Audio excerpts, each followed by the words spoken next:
Entre le Cameroun et la République du Congo, le fer soude les liens d'intégration. Les deux pays de la communauté économique et monétaire de l'Afrique centrale exploitent conjointement le gisement de fer de Mbalam-Nabeba, situé à leur frontière commune. Ce projet structurant de l'objectif global émergence Cameroun 2035 porte sur la production annuelle de 35 millions de tonnes de fer sur 12 ans, avec la création de 11 000 emplois directs et indirects. Le projet avance. Nous avons fini toute la partie administrative des accords.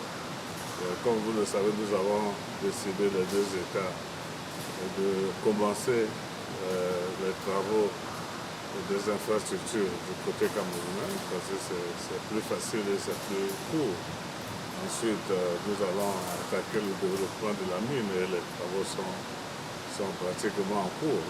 L'exploitation du gisement de fer de Mbalam-Nabeba conduit à la construction d'une panoplie d'infrastructures économiques. Autour de ce plan, le Congo et le Cameroun sont reliés par 312 km de route sur le corridor Yaoundé-Brazzaville depuis 2020.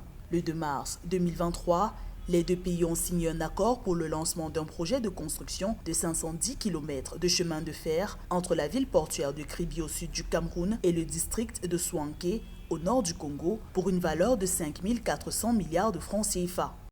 Le Congo est en train de chercher une voie économiquement viable pour évacuer les produits miniers. Kribi et donc le Cameroun aura une clientèle et donc du flux aussi bien en matière qu'en argent sur son port qu'il désire absolument rentabiliser.